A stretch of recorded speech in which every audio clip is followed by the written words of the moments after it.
It was a Thursday. I remember because the garbage truck passed by just as I was pulling the sheets out of the dryer, the same way it had every week for years. But this Thursday wasn't supposed to be like any other. It was my birthday. 72. Not a milestone most people celebrate, but still it was mine. I didn't expect cake or flowers or even a hug. Just maybe a kind word, a smile, a quiet acknowledgement that I was still alive, still here, still someone. The morning began as usual. I brewed coffee for the household, set out their preferred mugs, hers with almond milk, his with 2 sugars, and started making breakfast. No one was up yet, which gave me time to slice the fruit and toast the bread just the way they liked. I even lit a candle, just one tucked near the corner of the stove, a tiny secret celebration for myself. When my daughter-in-law came down, she didn't look at me. She picked up her coffee, scrolled on her phone, muttered something about the weather. My son followed late, as always, already on a work call. No good morning, no glance in my direction, no happy birthday. I told myself they were just busy. Maybe they had something planned later, a surprise. I cleaned the counters, folded the dish towels, dusted the hallway frames, just in case guests were coming.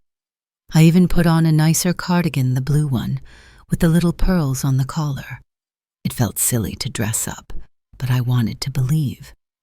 Around noon, my daughter-in-law peeked her head into the laundry room and said, "The upstairs toilet overflowed. Can you mop that up? Oh, and maybe bleach the floor while you're at it." She didn't even look inside.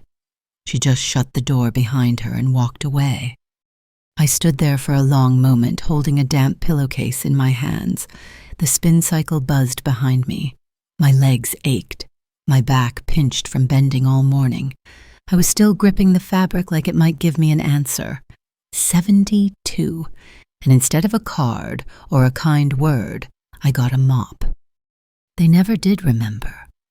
That evening, while they were laughing in the living room over a show I wasn't invited to watch, I sat at the edge of my bed and stared at the little plate I had fixed for myself, a slice of buttered toast, some orange slices, and a single wrapped chocolate I'd hidden months ago in the back of the cupboard, my birthday cake. I thought about saying something. I even opened my mouth a few times, but what would I say? You forgot my birthday? They'd probably say they didn't know. They'd apologize out of obligation, not out of love. And anyway, I'd heard enough of their tone lately, the way they talked around me, not to me. The way they'd sigh when I asked a question. The way my name had slowly been replaced with things like her or the helper when I was in earshot. So I ate in silence. I didn't even cry. Tears would have felt like hope, like I still believed they might care. But I didn't. Not anymore. Something had shifted inside me. Not with drama, not with thunder, but quietly like a door closing slowly in an empty house. That night, as the moonlight slipped through the blinds, I lay awake and wondered when I stopped being their mother and became just convenient. I thought of all the birthdays I had celebrated for them, the homemade cakes, the hand-sewn decorations, the silly songs I'd sung with cracked voice joy. I'd given my heart freely, but no one had kept even a crumb for me. There was no party, no laughter for me, just laundry detergent on my hands and a mop against my spine. They didn't say it outright, not yet, but I could hear it loud and clear. I wasn't family anymore.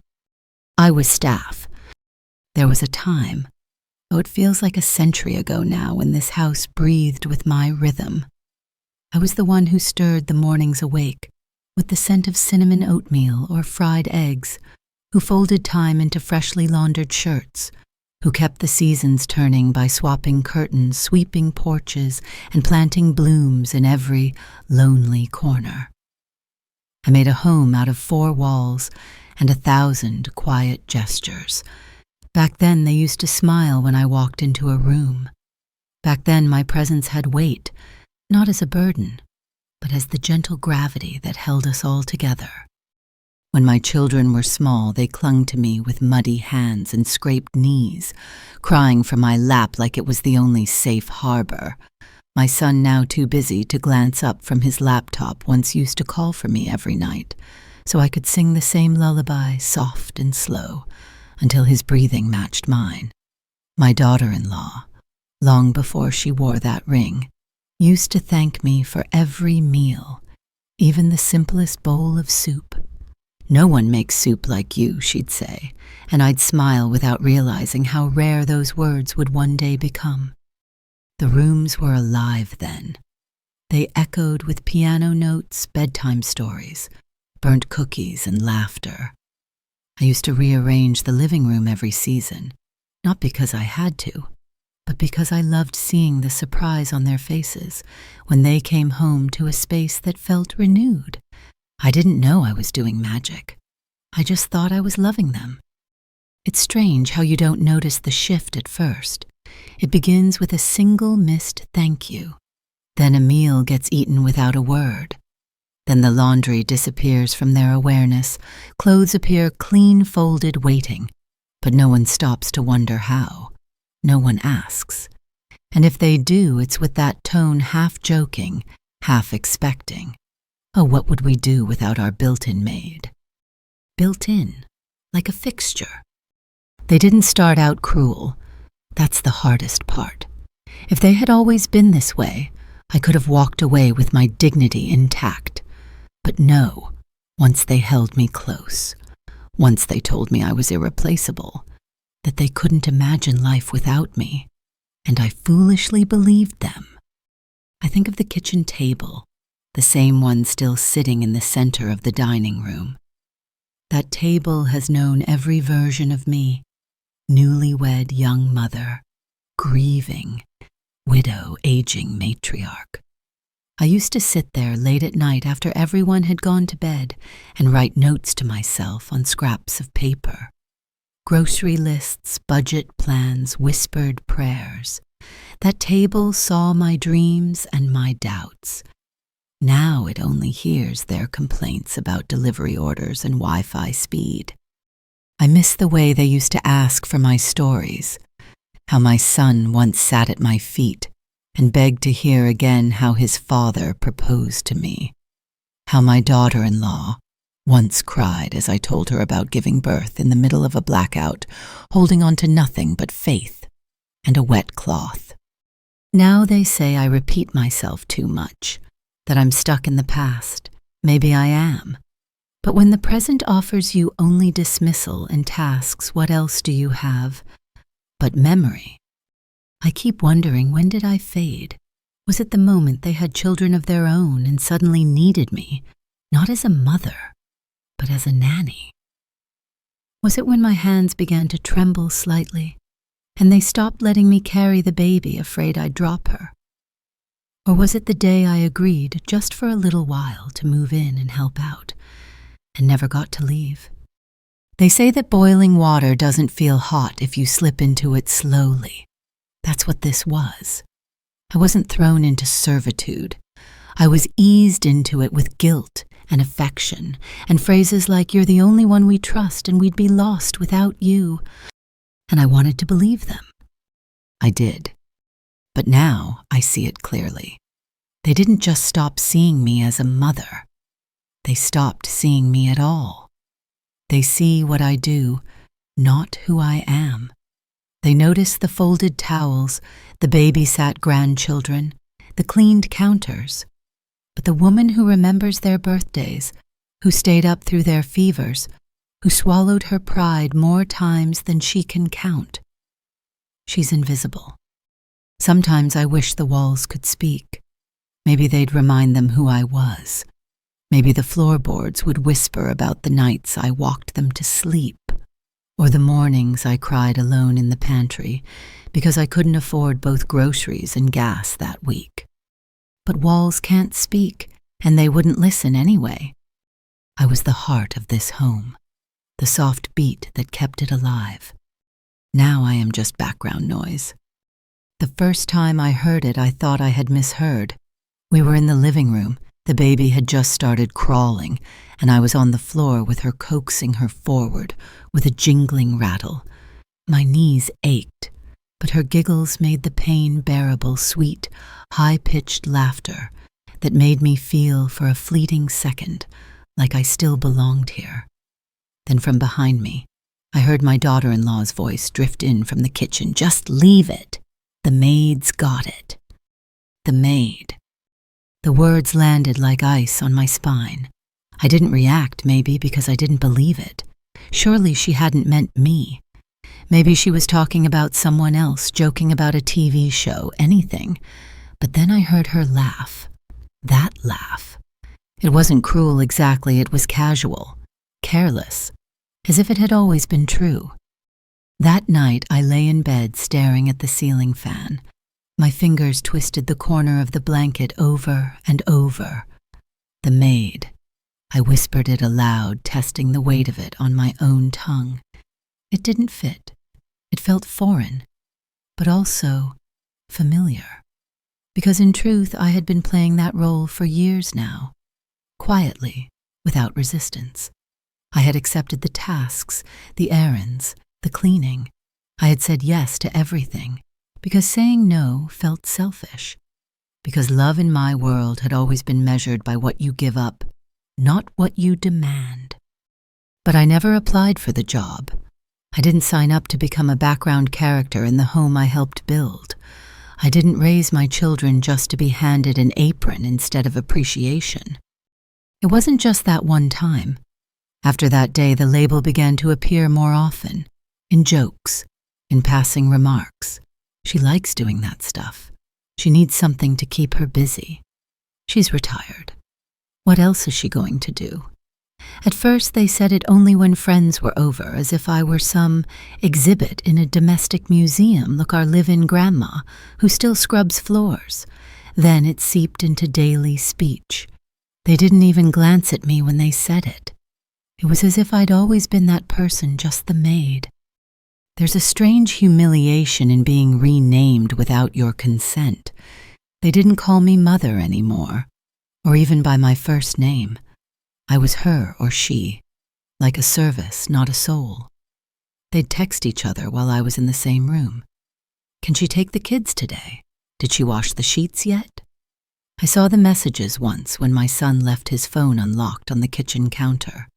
My name was never typed, not even once. I started noticing other signs, the way they'd leave messes with the assumption I'd pick them up, the way they'd go out without telling me, leaving me with 2 grandchildren and a barking dog, the way the babysitting became not a favor, but an expectation, unspoken but ironclad. I remember the day I asked if I could have Sunday off, just one Sunday. I wanted to attend a choir recital at the community center. An old friend of mine was singing, and I thought it might be nice to hear music again, to be around people my own age. My son looked up from his laptop and said, "Can't you just reschedule that? We really need you to watch the kids while we run errands." Reschedule joy for their convenience. I didn't argue. I didn't go. I watched their children while they spent 3 hours shopping for things I would later clean, organize, and tuck into drawers that never had space for anything of mine. I began to shrink, not just in their eyes, but in my own. I stopped asking for things, stopped buying clothes, stopped going out. It felt like I didn't deserve anything that wasn't functional, helpful, or in service to them. I became efficient. I became invisible. And yet they always had time to complain about how the laundry wasn't folded the way they like it, about how the kids didn't eat their lunch as if it were my fault, about how I left too many reminders on sticky notes, which apparently made the fridge look messy. I stood in that kitchen more hours than I can count, stirring, washing, wiping, but no one stood next to me. No one offered to help. No one noticed the blister that formed on my heel from standing so long on the tile, or how I began to eat less just to make groceries stretch. I wasn't bitter, not yet. I was heartbroken. There is a quiet kind of betrayal that doesn't come with screaming or slamming doors. It comes in being renamed, repurposed, recategorized. Without a word. It comes in watching the people you love erase your story and rewrite you as something useful, but not beloved. That's what they did. They renamed me Maid. And for a while I let them. The laugh wasn't loud. It wasn't cruel in the way you might imagine cruelty. No sharpness, no yelling, no slurs. It was worse than that. It was dismissive.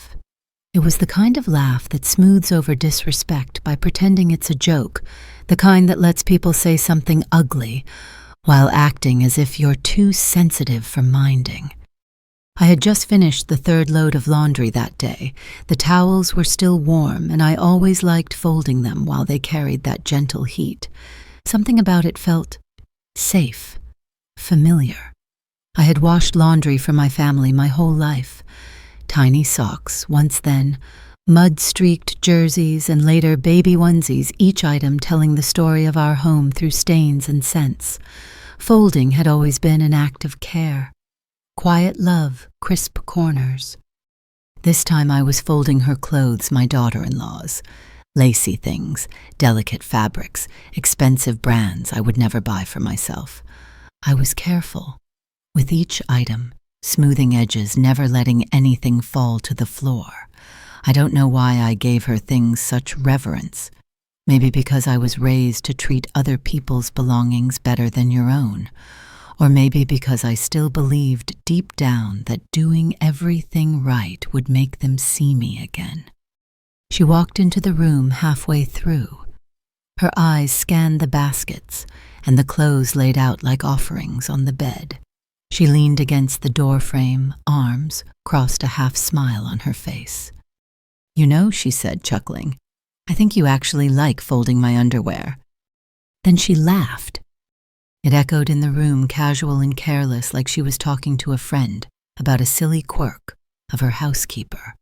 I looked up, unsure what to say. Her laugh didn't fade. It hung in the air, expecting me to laugh too, to play along with the performance. But I couldn't. My hands paused on a folded camisole. I felt my throat tighten, a strange pressure behind my eyes. I think I smiled, just to make it easier. I don't know why that moment stayed with me more than the others. Maybe because it stripped away the last layer of illusion. That moment told me in no uncertain terms that my worth had been replaced by utility. Not only was I not respected, I was mocked, gently, politely, but unmistakably. After she left the room, I stood still for a long time. The clothes lay neatly folded, everything perfect, everything in its place. Except me.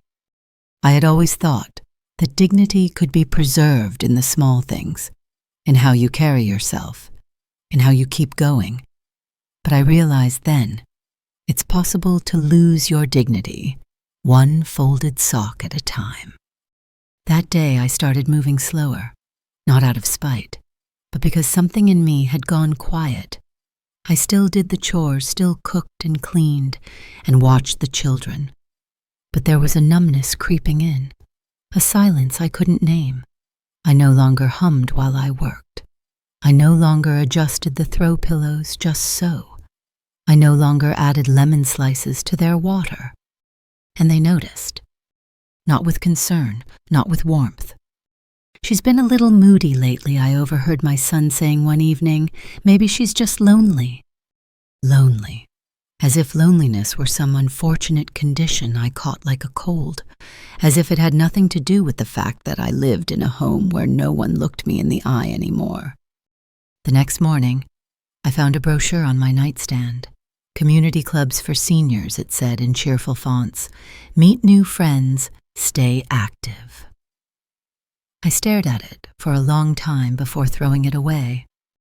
They didn't want to fix things. They just wanted me distracted, like a child given a toy while the adults talked. Later that week, I accidentally spilled some soup on the stove. It sizzled and splashed, and before I could wipe it up, my daughter-in-law entered nose-wrinkling. "Ugh, can you please clean that up properly?" You always leave streaks." I bit my lip so hard I tasted metal. Not because of the words, but because of the memory they triggered. I used to be the woman who made soup when they were sick, who wiped their foreheads and rubbed their backs, who sang lullabies to crying babies, and stayed up when no one else could. And now I was a bother for leaving streaks. That night, folding her underwear again, I did it without thought. No tenderness, no care, just motions. That laugh echoed again in my mind, the cruel lightness of it, the way it turned my devotion into entertainment. They say you can't humiliate someone who already knows their worth, but I disagree, because humiliation isn't always about loud shame. Sometimes it's quiet. Sometimes it walks into a room, chuckles at you, and walks back out like nothing happened. And all you're left with is the echo. It was the summer they went to Bali. A luxury trip, 5-star resorts, infinity pools, private drivers. I remember the brochures left on the kitchen table, glossy pages brimming with turquoise water, and couples smiling over candlelit dinners. They had been talking about it for weeks, booking the flights, arranging spa packages, deciding which dresses to bring. The children were excited too, but not about the beaches. They just wanted to know if Grandma would still make pancakes while Mom and Dad were gone. No one ever asked me if I could stay with the kids. It was assumed. My name wasn't in any of the plans, but somehow I was part of the machinery that would keep their adventure moving forward without worry. I didn't mind watching the children, not really. I loved them. But love is not the same as consent. Love is not a bottomless well they can draw from without ever thinking to refill it. The day they left, I woke up early, made them a send-off breakfast, soft scrambled eggs, sourdough toast, fresh strawberries. She barely ate a bite. "Too many carbs," she muttered, brushing crumbs off her lap like I'd served her something shameful. My son kissed the children on their heads, then looked at me and said, "You've got this right, Ma." Not a question.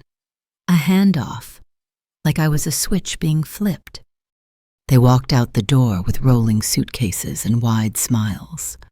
I watched from the window as they climbed into the ride share, never once turning to wave. For the next 10 days, I was mother, father, cook, cleaner, teacher, nurse. I read bedtime stories and wiped tears and cleaned up the glitter trail from an accidental art project. I loved them, those little ones. But even their hugs couldn't keep the loneliness from settling deep into my bones. I wasn't meant to live alone anymore. I hadn't planned on growing old in someone else's shadow. But here I was, cast in a role I never auditioned for, performing each line with tired eyes. I got one message while they were gone. One. A text from my daughter-in-law. "Don't forget to water the plants. The one by the window needs more sun." No thank you. No how are the kids. No we miss you. Just a plant reminder, like I was a timer on the oven or a talking thermostat. By the 6th day, I found myself eating meals standing up over the sink, too tired to sit. I hadn't spoken to an adult in nearly a week. The children were sweet, but they were children. They didn't notice the silence between my words. They didn't ask why Grandma's eyes looked wet even when she smiled. One evening I sat in the dark after they'd gone to bed. No TV, no music, just the hum of the fridge and the distant sound of laughter from a neighbor's window. I realized I couldn't remember the last time anyone had touched me gently. Not a hug, not a pat on the shoulder, not even a brush of a hand while passing by. I felt like a ghost that kept the lights on and the laundry folded. When they returned, sunburnt and glowing, she dropped her bags in the entryway and said, "Oh, good, you kept the place tidy." My son gave me a quick smile and said, "Hope they weren't too much trouble." Then they went upstairs. That was it. No thank you, no gift, no small token from the trip. I wasn't even offered a dinner out, a night off, a long bath in peace. Just more dishes, more toys scattered across the floor, more of the same. I wasn't even angry, just emptied. like a pitcher that had been poured dry so many times there wasn't even condensation left on the glass. That night, after I put the children to bed and closed their bedroom door, I stood in the hallway and looked at the family photos on the wall. There I was, in older frames, young smiling arms around my son on his graduation day, holding my first grandchild. I had been in the center once, but now newer frames had arrived. The family grew, and in those I was gone, cropped out, absent. I suppose that's when the question began to form, quiet at first, not quite words, just a tremor in the chest, a stirring that asked, what would happen if I wasn't here? Would they call? Would they come looking? Or would they simply leave a sticky note on the fridge again and wonder why no one had taken out the trash? Used, then forgotten. That's what I had become. People always talk about the final straw, that single moment that breaks the dam, tips the scales, pushes you over the edge. But I never had just one. There was no sudden betrayal, no slammed door, no shouted insult that brought me to my knees. It was slower than that, quieter, like sand slipping through a crack in the floor day after day, until one morning you wake up and realize there's nothing left to stand on. It began with silence, the kind that accumulates in the spaces where love used to live. Fewer shared meals, fewer questions about my day, fewer, how did you sleep, or do you need anything? They had lives to live, of course, work, kids' plans, ambition. I understood. I was raised to understand. But understanding doesn't mean it doesn't hurt. Understanding doesn't erase the ache of being constantly overlooked. Then came the expectations. Little things at first, watching the baby while they ran errands, picking up groceries because it was on your way even though I no longer drove unless absolutely necessary, making dinner because they were so swamped. I said yes to it all. And not just because I wanted to help, but because I was afraid of what would happen if I said no. I saw the looks they gave each other when I asked for anything in return, the subtle exchange of eyes, the sighs, the "we'll see" that always meant no. My needs were inconveniences, my wants irrelevant. When I asked for them to drive me to a doctor's appointment, one they had postponed twice already, they told me to reschedule it for a weekday so it wouldn't interfere with their plans. One day I burned my hand pulling a casserole from the oven. The skin blistered instantly. I cried out more from shock than pain. No one came. I stood at the sink, hand under cold water, biting my tongue. When I showed my son later, he said, "You really should be more careful, Mom," as if carelessness was the crime, not the fact that I had been cooking for them again alone. Then there were the birthdays and holidays, the ones I used to plan down to the last detail, gifts, meals, decorations, made by hand. Now they passed by like forgotten mail. I remember one Christmas they bought me a bathrobe still in its plastic wrap, price tag visible. No card, no note. It wasn't the gift, it was the thoughtlessness, the transaction of it. As if they'd pulled it from a bin last minute, because they felt obligated, not because they saw me. They only saw me when something needed doing, fixing, replacing. When I got the flu and had to stay in bed for 2 days, the kitchen overflowed with dishes. The laundry piled up and the kids went stir-crazy. My daughter-in-law said, "This is why we can't afford for you to get sick." I laughed, though it wasn't funny. Imagine being so vital yet so unwanted, needed, but never cherished. I began to keep notes, not because I wanted revenge, but because I needed to hold on to my own reality. I'd scribble small things on receipts, napkins, old envelopes. She asked me to bleach the baby's high chair again, said it still smelled like food. They came home late, never told me. I waited up until midnight. He rolled his eyes when I mentioned my knees were hurting. Each note was a splinter, small, forgettable on its own, but together they became a forest of wounds I had walked through barefoot, and I couldn't pretend anymore that I was just unlucky or overly emotional. This was a pattern, a system, a slow erasure. The people I loved had made a life out of using me. They weren't evil. That was the hardest part. They were just entitled, comfortable. They had grown so used to my labor, my silence, my sacrifice, that anything less felt like rebellion. I remember sitting on the edge of my bed, holding one of those notes, reading it over and over. I had written it after they left me behind on a Sunday outing, something as simple as a picnic in the park. I'd been in my room reading, and when I came out, the house was empty. A plate with a sandwich and a bottle of water was left on the counter with a yellow sticky note. Didn't want to wake you. Didn't want to wake me. I sat down on the couch and ate that sandwich alone. The mayo had soaked through the bread. The water was warm. And I realized in that moment that they had built a routine where I wasn't even included by default. I was an afterthought with a sandwich. That was one of the 100 straws, not the last, not the biggest, just another tiny rip in the cloth that once held us together. I had stitched that cloth with my own hands, with patience and prayer, and the belief that mothers are meant to endure. But even cloth frays, even stitches give out, and I was starting to tear in places I could no longer mend. I should have known something was off from the way they told me. It's just a small gathering, my daughter-in-law said, twirling a spoon in her coffee, like it bored her. A few colleagues from work, some of his clients. Nothing fancy.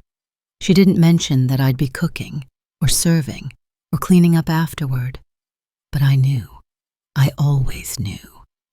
The morning of the party, I rose before dawn. Not because anyone asked me to, because no one needed to.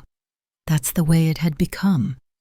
My contributions were assumed like a faucet that always ran or a light switch that never flickered. I pulled out the good tablecloth, the one with the embroidery I had done back when my hands were steadier. I ironed it with care, even though I knew no one would notice. I prepared the menu she'd scribbled on a napkin and left for me on the counter. It was ambitious. Too many dishes for one person, let alone one with aching joints and old bones. But I did it.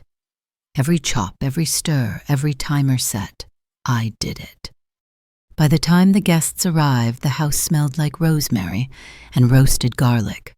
The lights were low and warm candles flickering soft jazz, playing through the speakers. I stood in the kitchen wiping my hands on a dish towel, listening to the laughter grow louder in the other room. I told myself I'd go lie down soon, just a bit longer, just until dessert. I brought out the appetizers first. I had arranged everything on my mother's old serving tray, crackers, cheeses, little caprese skewers.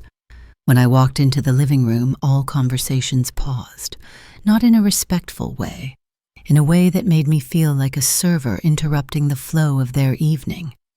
No one looked at me directly. My daughter-in-law gestured toward the coffee table. Just, there's fine. She didn't say thank you. Later, while they poured wine and laughed about office gossip, I stood at the kitchen counter washing dishes as I went just to keep things manageable. I was halfway through scrubbing a baking sheet when I heard it. A man's voice, one I didn't recognize. So who's your housekeeper? She's thorough. The place is spotless. Then my daughter-in-law's laugh, loud, carefree. Oh, that's just her. She's kind of like our live-in maid/grandma, best of both worlds. There it was, the final unveiling. She didn't mean it cruelly, at least not in her mind, but the room laughed along with her, and that laugh pierced through the air like a blade sliding under skin. I didn't drop the sponge. I didn't gasp. I didn't even blink. I kept scrubbing that pan with the rhythm of someone who had scrubbed all her life.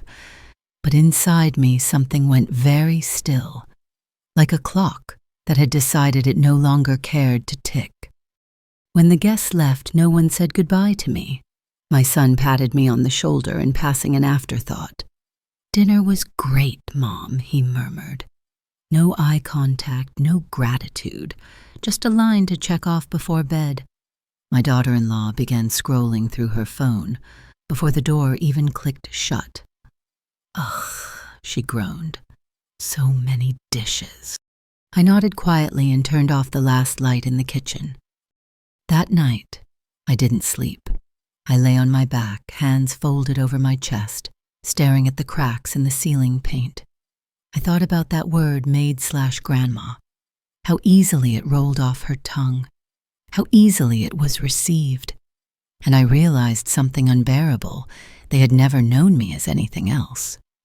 All those years, the diapers changed, the meals cooked, the birthdays, planned the late-night hospital visits. The tears dried. They weren't remembered as acts of love. They had been absorbed into their comfort, folded into the background noise of their lives. I wasn't family. I was function. A relic that made things easier. The next morning, I moved more slowly, not because I was tired, but because I was listening for the last pieces of myself still clinging to hope. But they were silent now. I set the table as usual, made the coffee, poured 2 mugs. I waited to see if anyone would ask how I was. No one did. Later that day, I opened the linen closet and stared at the rows of neatly folded towels. I touched each one gently as if saying goodbye. It wasn't a dramatic moment. No thunder, no tears, just a deep, low ache blooming in my chest. That dinner party wasn't the first crack. It was the one that let all the others split wide open. It wasn't that they had said it. It was that they believed it. And for the first time, I believed it too. It was raining that day, a slow, cold drizzle that made the world feel heavier than usual. I had just come back from the post office, my coat soaked through, shoes squeaking with every step across the tiled floor. I paused at the threshold, trying not to track in water, when I felt a sharp pain shoot up my leg, my knee again. The same one that had carried grandchildren up and down stairs, held steady under pots of soup, and climbed step stools to dust shelves long after I should have stopped. It gave a deep, creaking throb, and I knew I needed new shoes. My soles had worn thin, the support long gone. I could feel the gravel through the bottom now, every stone and crack like a bruise waiting to form. That evening, after I finished clearing dinner plates leftovers I had reheated without a thank you, I sat at the table with my son while he browsed something on his tablet. I waited for a moment when he seemed relaxed, not stressed or distracted. That moment never came, but I spoke anyway. "Do you think we could stop by the shoe store this weekend?" I asked gently. "Mine are falling apart. I haven't bought a pair in years." He didn't even look up, just tapped at the screen. "Right now isn't the best time, Mom. We're trying to cut down on spending, remember? Maybe next month." I nodded slowly, not because I agreed, but because I didn't want to argue. I could have said that I only asked for shoes once every several years, that my feet ached each night that I'd been wearing hand-me-downs passed from charity bins. But the words stayed lodged in my throat. He didn't see me as someone with needs. I was a fixture, a convenience, a soft-spoken shadow that smiled and said, "It's fine no matter how much it hurt." The next morning, I saw a new package on the counter, shiny running shoes for their eldest brand name still wrapped in tissue paper. "He's growing so fast," my daughter-in-law beamed. "Had to get him another pair already." I said nothing, just smiled and nodded and went to scrub the bathroom floor with my hands. It wasn't about the shoes. It never is. It was about value, about how much they thought I deserved. They'd spend hundreds on new gadgets, subscriptions, dog grooming appointments, yet somehow shoes for the woman who cared for their children, cooked their meals, swept their floors were a luxury that could wait. That week, I patched the holes in my soles with cardboard cut from an old cereal box. Each step I took made a faint crunching sound, like autumn leaves beneath my feet. A small indignity, but it echoed with every movement, a constant reminder that I was not seen, not truly. A few days later, I asked again, this time more hesitantly, more quietly during a trip to the supermarket. "There's a store just across the street," I said. "Would you mind stopping for 10 minutes, just to look?" She sighed an exaggerated heavy sigh, as if I had asked for diamonds. "Honestly, we don't have time for that today. We have a lot to do. Can't it wait?" It always had to wait. Love shouldn't feel like begging. Care shouldn't come with rationing. I stopped asking after that. Instead, I rummaged through the back of my closet and found an old pair of sneakers from my gardening days. The laces were frayed, the inner lining peeled like old wallpaper. But they didn't squeak, and they didn't require anyone else's permission. I wore them to the community center one afternoon, where I sometimes volunteered in the library sorting donated books. Another woman, a kind, round-faced grandmother with silver braids, glanced down and frowned. "Sweetheart, your shoes are hurting you. Why don't you get a new pair?" I smiled and shrugged. They still do the job. She looked at me for a moment, not judging, just seeing. Then she placed a hand gently over mine and said, "You deserve better." It was such a simple thing to hear, but I nearly cried. That night I made a pot of tea and sat with my old receipts, scribbled notes, and memory fragments. I realized how many times I had asked for the smallest things, a moment of rest, a warm blanket, a ride to the doctor, a new pair of shoes, and been told to wait, to be patient, to stop asking. But they never stopped asking me. They needed babysitting errands, last-minute dinners, help with sick kids, someone to sign for packages, someone to stay late, wake early, always fill in the cracks. They could always take from me. But when I asked for the smallest slice in return, they gave less than crumbs. It was late. The house was quiet, the kind of quiet that settles only after children have gone to bed, and the dishwasher hums its sleepy rhythm. I had just finished folding the last load of laundry baby blankets, small shirts, a few of my son's collared work shirts that always smelled faintly of cologne and haste. I was on my way upstairs, feet slow on the steps, when I heard voices drifting from behind the barely cracked door of their bedroom. At first I paused out of instinct, an old habit from when the kids were young, and you lingered to hear them whisper secrets in the dark. But this wasn't that kind of conversation. No giggles, no stories, just cool, clipped tones and my name. "She can't live here forever," my daughter-in-law said. "We need to think ahead. What if something happens to her? What if she gets sick?" My son sighed. "Don't start. She's fine." "She's 72, not 42. We're already carrying everything, groceries, kids' bills, and she doesn't contribute financially. It's not like we're getting anything out of this." I froze. She continued, her voice sharper. "I'm just saying we need to be smart. If something happens, what's the plan? Do you even know what's in her will?" My son paused. I assume we're in it. The house is still in her name. And the savings, the life insurance.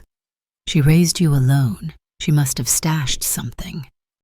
He hesitated, then added, "Well, I know she talked about leaving everything to the grandkids eventually, but I'm sure we'll manage it when the time comes." "No," she snapped. "We should be the ones managing it, now, before things get messy." Before things get messy. I stood still, 1 foot on the stair, one hand pressed lightly to the wall. My heart beat in my throat. It wasn't just the words, it was the coldness behind them. The casual way they dissected my life, as if I were a worn piece of furniture they weren't sure whether to keep or toss. They weren't worried about me. They were worried about what I had, what they could inherit, what they felt entitled to. I backed away from the door, careful not to make the floor creak. My knees felt weak. I shuffled back down the stairs and into the dark kitchen. I sat in my chair, my one spot at the end of the table, and stared at the silent teacup I'd left earlier, still half full gone cold. In that moment, something shifted. Up until then, I had told myself 1,000 stories to make it all hurt less. That they were busy, that they were tired, that they didn't mean to be careless, that deep down, they loved me. But this wasn't carelessness. This was calculation. They weren't waiting to care for me. They were waiting to collect. I thought of the house, my house, the one I had poured decades into, the wallpaper I had hung by hand, the garden I had nursed from dirt and weeds into a blooming sanctuary, the mortgage I paid off penny by penny, even when it meant eating toast for dinner and sewing patches into my own clothes. They walked its halls like owners, made decisions like it already belonged to them. But it didn't. Not yet. And suddenly I didn't want them to have it, not because I needed revenge, but because I realized how little they valued the life that built it. They didn't see the house as a memory. They saw it as equity, as inheritance, as future comfort, theirs, not mine. I stayed up all night at the kitchen table, heart aching. I pulled out my old lockbox from the hall closet, the one with the documents, the worn family photos, the will I hadn't looked at in years. The names written inside were simple, automatic. My son, his wife, a tidy plan for when I was gone. But I wasn't gone. And suddenly I didn't feel so tidy.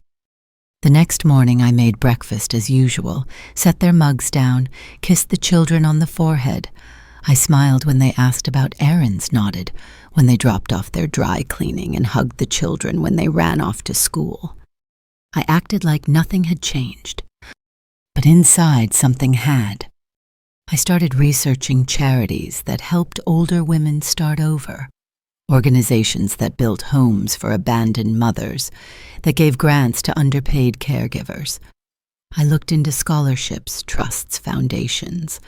I spoke to a quiet, kind attorney at the library's legal aid clinic and asked questions, simple ones at first, then more specific. It wasn't about taking something from them. It was about reclaiming something for myself. They had spent years thinking I was soft, that my silence was surrender, that my care was currency they could use as they pleased. But I had one thing left, and I was going to decide where it went. The morning I decided to leave the house was still. The children were at school, the adults still asleep, or maybe pretending to be. The sky outside was gray, not stormy, just soft and overcast. The kind of sky that makes everything feel slower, quieter, as if the world were holding its breath. I didn't slam doors or write angry letters. I didn't cry or shout or accuse. I simply opened my closet and began to pack. Not everything, just enough. A few clothes folded carefully. A photo or two, my son as a baby, his toothless grin framed by a drooping sunflower in the backyard. My late husband's wristwatch still ticking faintly. My mother's rosary, even though I no longer prayed with words. The suitcase I chose was small, a worn leather piece I'd kept tucked under the bed for years. It used to carry baby clothes, then books, then groceries when times were lean. Now it carried what remained of me. I moved silently, like a ghost passing through the corridors of a home that no longer felt like mine. I paused at the doorway of each room, the children's with its bright stickers and cluttered floor, the kitchen where I'd once taught my son to stir a pot without splashing back when he still listened, the dining room table where I had once placed a birthday cake he now didn't remember. I stood in the doorway and breathed each memory in. Then I let it go. In the hallway, I passed the linen closet and stopped. I reached up to the highest shelf behind a stack of old bedsheets and pulled down the envelope I had hidden there 2 weeks prior. My new will. It was simple, clean, my signature fresh. The contents would surprise them. I placed it gently on the kitchen counter, right beneath the bowl of fruit no one ever ate, but kept for decoration. Then I slid a single piece of paper underneath it. A note, just a few lines. You mistook my silence for agreement. You mistook my giving for endless supply, but I was never yours to keep. This home, this life, it was built on my love, and now I am reclaiming what's left of it. No name, no accusations, no explanation, just truth. I didn't leave a forwarding address. Instead, I stepped outside into the cool morning, the air pressing softly against my skin like an old friend. My knees ached, but they held. I walked to the bus stop with my suitcase rolling behind me, its wheels humming against the pavement. I didn't look back. I didn't need to. I took the bus 2 towns over to a place I had found in secret, a modest apartment on the 3rd floor of a quiet building. The woman who met me with the keys was warm-eyed and gentle. We usually don't get applications handwritten anymore, she said, smiling. But yours felt honest. I smiled back, the first real one in weeks. The apartment was nothing special, not by any grand standard. The walls were plain, the carpet older than the furniture, but it was mine. The key turned in my hand with ease. The fridge hummed quietly. The window opened with a push, letting in air that smelled faintly of lilacs from the neighbor's bush below. I unpacked slowly. I hung the photos with clothespins and string. I placed the wristwatch on the nightstand. I laid the rosary across the dresser. Every object found its place, not out of obligation, but out of choice.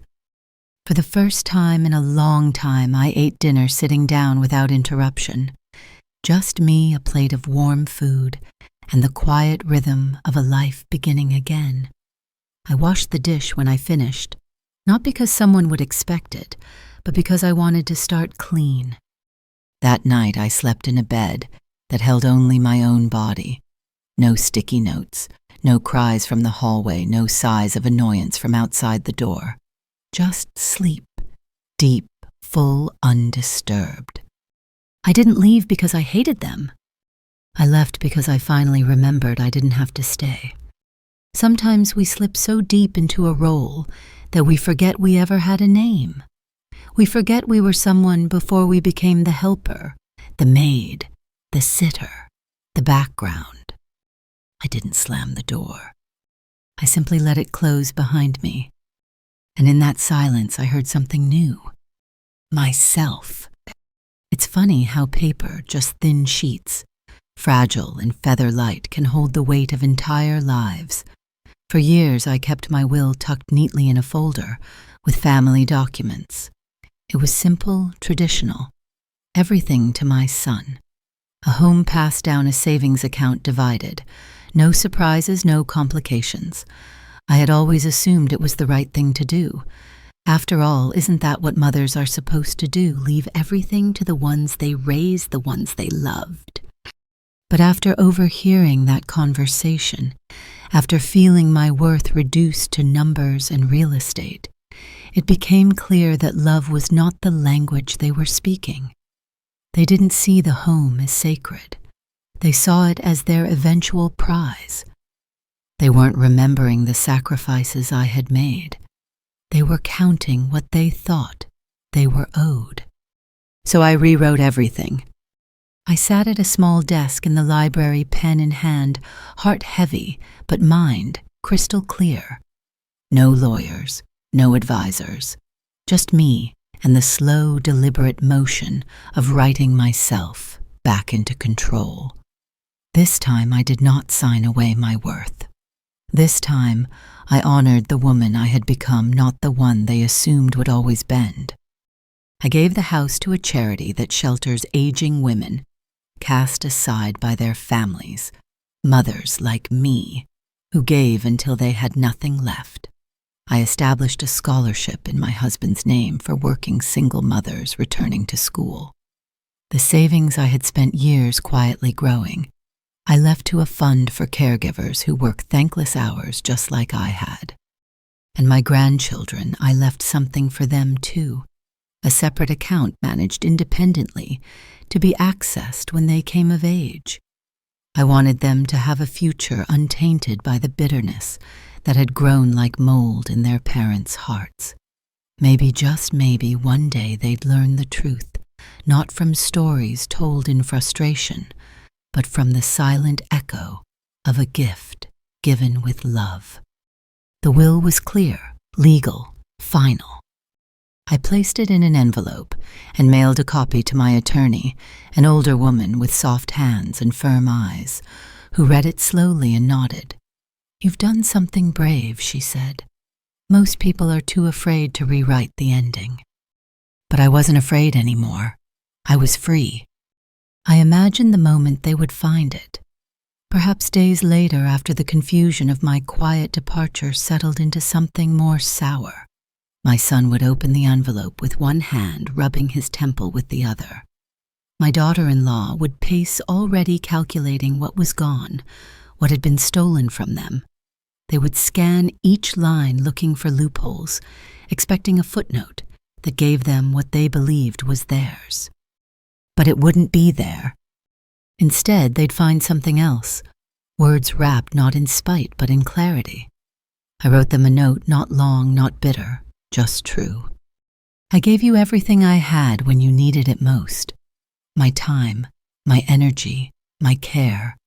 But you stopped seeing me as a mother and started seeing me as a service. This is not revenge.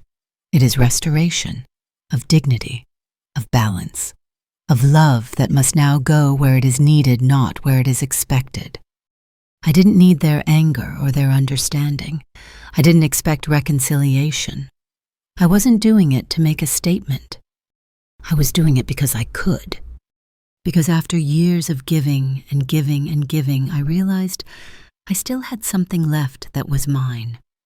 And I would not let it go to those who only valued me when it was convenient. I thought briefly of how they might react. The calls, the messages, the accusations cloaked in confusion. But none of that mattered. Because by the time they read it, I would be far away, sitting by a window with a cup of tea in a place where no one called me Maid. In the end, the will they expected was simple, but the one they received, that was a mirror, and they would have to decide whether to look into it or look away. I didn't owe them anything, not explanations, not comfort, not closure, but still I wrote, not for them, for me. There's something about handwriting that slows the soul. When you press pen to paper, you can't lie to yourself. Every stroke carries weight. I sat at my little kitchen table in the new apartment, the window cracked open, letting in the scent of jasmine and street dust. A single candle flickered beside me, more for company than light. I laid out 3 sheets of soft cream paper. No envelopes yet, just letters, quiet truths. The first one I addressed to my son.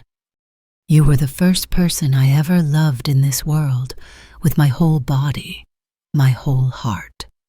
I rocked you when you had colic, sang to you when your father died, taught you how to tie your shoes and how to apologize. I hoped those lessons would stay. I wanted so badly to be the mother you remembered with pride. But over time I watched my name dissolve in your mouth. I became her, then she, then silence. And I accepted it for too long. I let you shrink me into a shape that fit your convenience. But I am not a fixture. I am not an inheritance. I am not a background hum. I am your mother, and I'm reclaiming my voice. I didn't cry as I wrote it. I thought I might, but instead I felt calm. So calm it frightened me. The second letter was for her, my daughter-in-law. You once held my hand and told me you were grateful for how I raised him. You said I made it easier to join this family. I believed you, but somewhere along the way, you stopped looking at me as a person. I became useful, predictable, disposable. You laughed while I folded your laundry. You rolled your eyes when I asked for time. You measured my worth in errands completed. I don't hate you. I pity the emptiness that lets someone mistake kindness for weakness. I hope you teach your daughter differently. The third letter I almost didn't write. It was to my grandchildren. I love you more than the words in this letter could ever contain. You are not to blame. You are still soft clay, still learning how to see the world. I hope one day when you are older and someone asks you who your grandmother was, you'll remember the quiet moments, the pancakes with chocolate chips, the bedtime stories about stars and lions and long-lost cities, the way I tucked the blanket around your small shoulders like it was armor. I may not be there to explain everything, but I loved you the way only someone who has lost and given and survived can love, fully, fiercely. And I left you something, not things, but space, freedom, a future untouched by bitterness. If you choose to find me one day, I'll be here with warm tea, a soft place to land, and a heart that never stopped believing you might. When I finished writing, I sat with the papers in my lap for a long while. The sun had shifted and the candle had burned halfway down. I felt emptied, but in a good way. Like I had poured something out that didn't belong inside me anymore. I placed the letters in envelopes, sealed them, and wrote their names on the front in my neatest script. I didn't send them right away. I held them for 3 days, let them sit on the small table by my door as if they too needed time to breathe, to settle. And then one morning, I walked to the post office, stood in line, behind a woman mailing a birthday card, and when it was my turn, I handed them over. I watched as the clerk stamped each one, slid them into the bin behind her, and smiled. "They'll go out today," she said. And I nodded. "Yes," I whispered. "It's time." I walked out into the light. I didn't expect answers. I didn't expect remorse. But I had sent truth out into the world, and sometimes that's enough. It was nothing like the house I left. No grand kitchen with granite counters, no manicured lawn, no dining table that seated 8.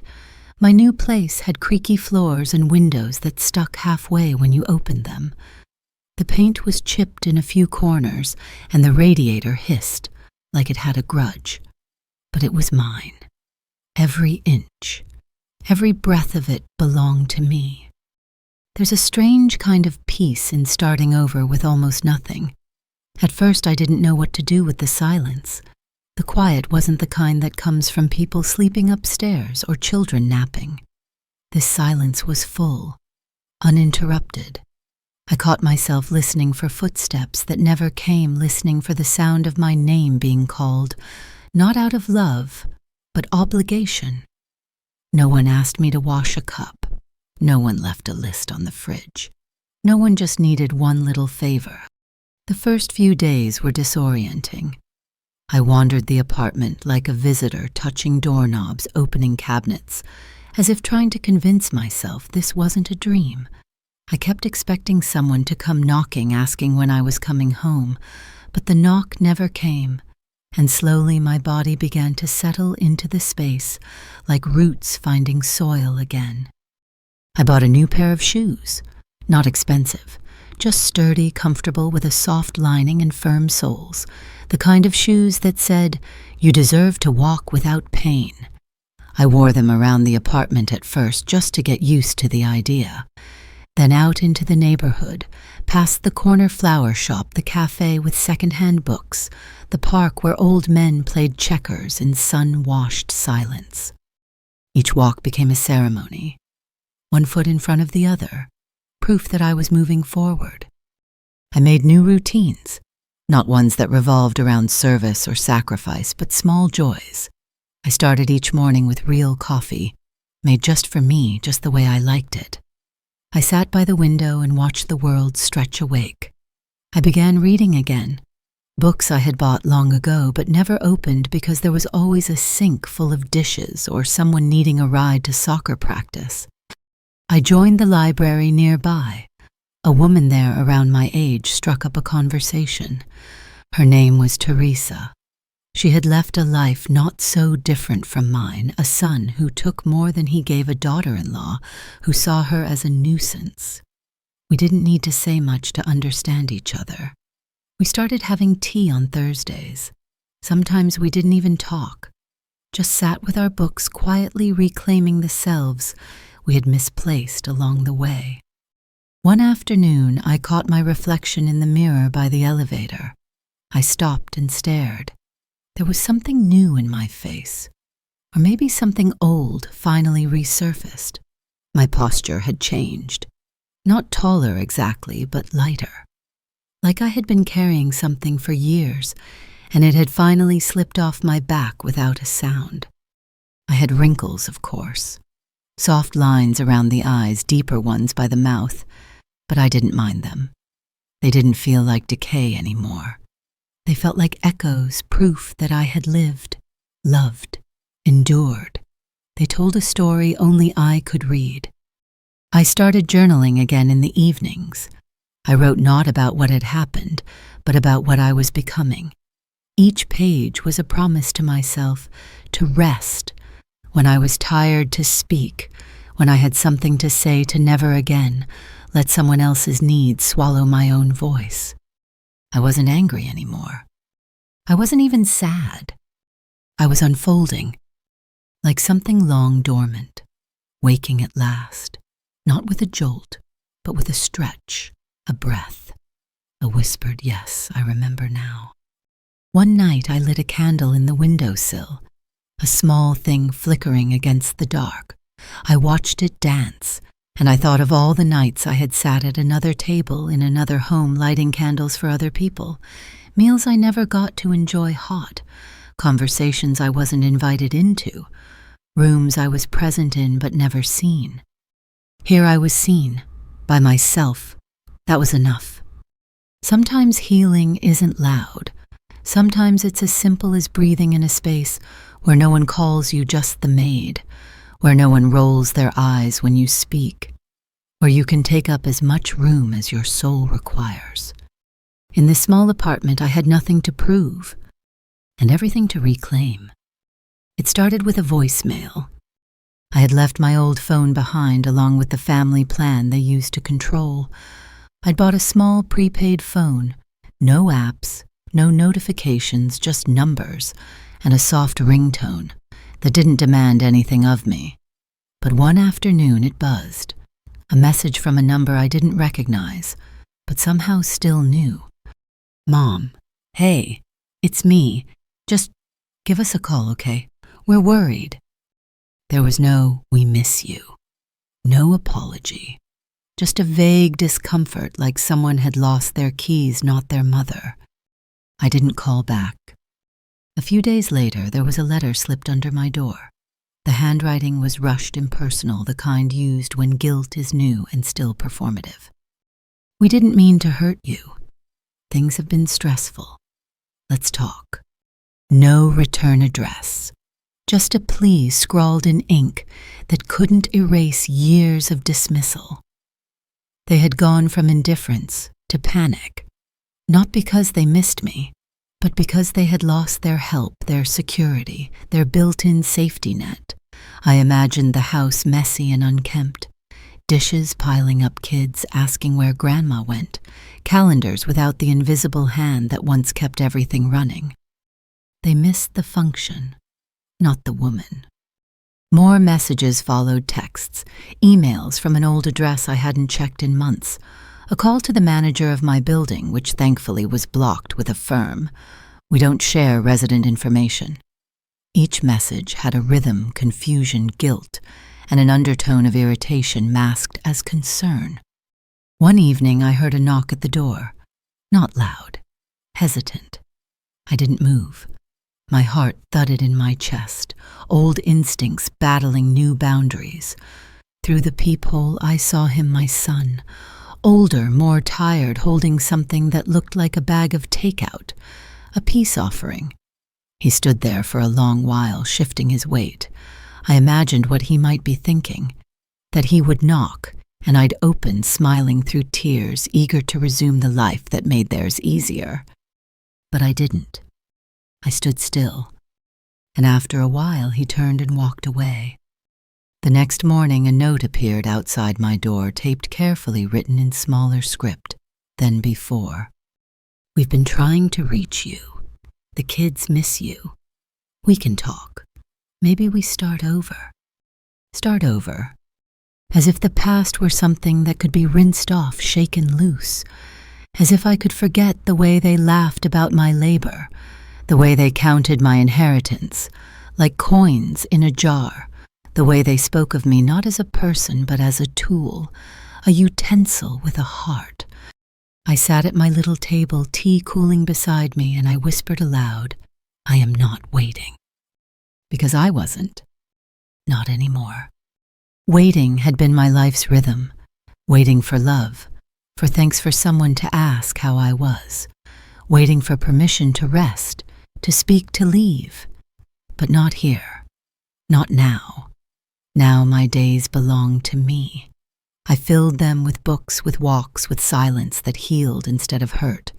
I had made new friends, women like me, who had unlearned the lie that love meant endless sacrifice. We laughed together, not at someone's expense. We cooked for ourselves, plated with care. One of them, an artist, taught me how to paint with watercolors. My fingers were stiff, but the brush obeyed my slowness. My first painting was of a house not theirs, mine, small, crooked, with light in every window. They kept trying for weeks. The messages grew more desperate. A hint of anger surfaced. "We're doing our best," one said. "Why are you punishing us?" Another one read, "Fine. If this is what you want, then so be it." As if my peace was a punishment. As if boundaries were betrayal. Eventually the noise stopped.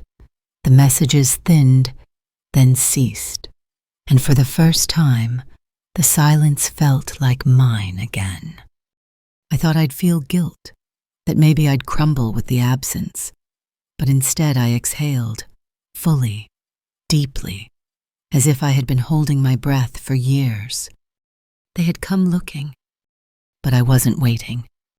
I wasn't hiding. I had simply chosen to live somewhere they could no longer reach. Not because I wanted revenge, but because I finally wanted peace. The holidays came, and with them memories. I imagined the table set in their home, my old home placemats arranged just so, wine glasses filled, laughter bouncing off the walls like it used to. But this time my chair would be empty. Not because I was late, or busy in the kitchen, or slipping away to check on the kids. Empty because I chose not to be there. A deliberate absence. A shape once occupied by a woman they mistook for a shadow. I wondered if they kept the chair, if they even acknowledged the space I left behind, or if they slid someone else into it like a fresh plate on a table that didn't pause for grief. It didn't matter, because I wasn't grieving. For once I was not tethered by expectation. I wasn't rushing to baste a turkey, to clean up after others, to stay quiet, when someone made a thoughtless comment about how old people just don't get it. I wasn't standing in the corner of the family photo, half smiling, waiting for someone to pull me closer. No, that season I was free. I spent Christmas morning wrapped in a blanket, feet warm in socks I'd knitted for myself, sipping tea that had steeped as long as I pleased.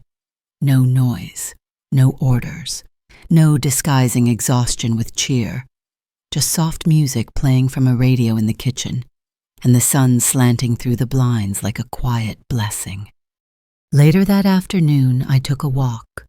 The streets were mostly empty, dusted with snow. Lights glowed in windows. Strangers smiled, nodded, wished me well. And for the first time in years, I felt like a part of the world, not trapped beneath it. I passed a cafe and saw a young couple inside their baby, asleep in a carrier, their plates still full, their eyes heavy but happy. The woman reminded me of myself at 27, before the ache, before the forgetting. I didn't envy her.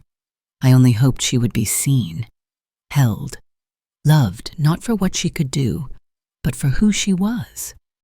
Back home, I pulled out an old photo from a box beneath my bed, one I hadn't looked at in years. It was me in my 30s, flour on my cheeks, arms around my son, both of us laughing as if nothing in the world could touch us. I ran my finger over our faces, not with sorrow, but with respect. That woman had given everything, and now she had taken something back.